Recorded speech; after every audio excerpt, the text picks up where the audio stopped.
तो गाइस, इस वीडियो में हम जानेंगे एटम के बारे में, जे थॉमसन के एटॉमिक मॉडल के बारे में, रदरफोर्ड जी के अल्फ़ा रेस एक्सपेरिमेंट के बारे में और बहुत सारे एक्सपेरिमेंट्स के बारे में।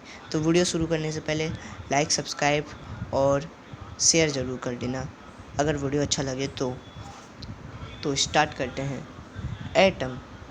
एटम की डेफिनेशन डाल्टन ने दी थी कि जो भी मेटल्स है पूरे यूनिवर्स में, वो सब कुछ एटम से ही मिलके बना है। और एटम शब्द आया था ग्रीक के एक शब्द एटम से, जिसका मतलब होता है नॉट कट, जिसको कोई तोड़ नहीं सकता, डिस्ट्रॉय नहीं कर सकता या फिर नष्ट नहीं कर सकता। और जे थॉमसन ने फिर मॉडल निकाला अपना, और फिर रदरफोर्ड जी ने उस मॉडल को प्रूफ करने के लिए एक एक्सपेरिमेंट करके दिखाया, क्योंकि जे थॉमसन ने उसका कोई प्रूफ नहीं दिया था। पर रदरफोर्ड जी का एक्सपेरिमेंट ने जे थॉमसन के मॉडल को डिसप्रूफ कर दिया। और फिर बाद में नील्स बोर ने एक नया मॉडल निकाला। फिर बाद में बहुत सारे मॉडल निकलते गए। तो शुरू करते हैं जे थॉमसन के एटॉमिक मॉडल से। तो जे थॉमसन का एटॉमिक मॉडल कहता है कि एटम एक स्फीयर है जिसके सरफेस पे पॉजिटिव चार्ज है और नेगेटिव चार्ज यूनिफॉर्मली बैठे हुए हैं उसके सरफेस पे, जिससे उसका सरफेस न्यूट्रल हो जाता है। और उसको हम प्लम पुडिंग मॉडल भी कहते थे। थोड़ा सा नाम अजीब है, इसके लिए हम उसको जे थॉमसन के मॉडल ही कहेंगे, एटॉमिक मॉडल ही कहेंगे ज़्यादातर, क्योंकि ये एग्ज़ाम में आता है, पर नाम थोड़ा याद रखना। और स्टार्ट करते हैं रदरफोर्ड जी के अल्फ़ा रे स्क्रैब एक्सपेरिमेंट से। इसमें उन्होंने बताया कि एक एटम के अंदर न्यूक्लियस होता है, दो प्रोटॉन्स होते हैं और बहुत सारी चीज़ें। और उनके साथ में इस एक्सपेरिमेंट को करने के लिए दो कॉलेजियर भी थे, जिनका नाम आप पढ़ लेना। इनका नाम भी बहुत बार पूछे जाते हैं, उनके साथ में एक्सपेरिमेंट में कौन कौन थे।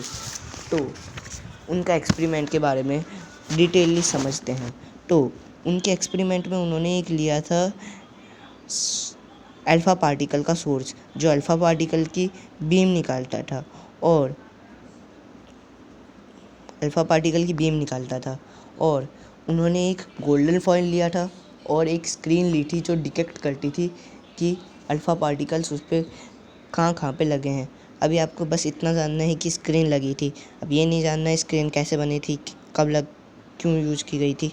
ठीक है, तो अल्फ़ा पार्टिकल की सोर्स था, वो एक बीम निकालता था अल्फ़ा पार्टिकल की।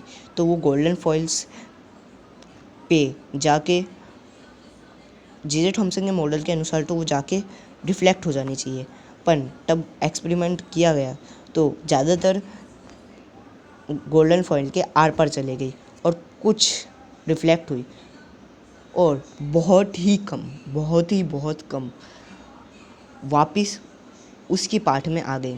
मतलब इससे वो प्रूफ हुआ कि एटम पूरी तरीके से न्यूट्रल तो नहीं है, क्योंकि उसके अंदर पॉजिटिव चार्ज और नेगेटिव चार्ज दोनों है।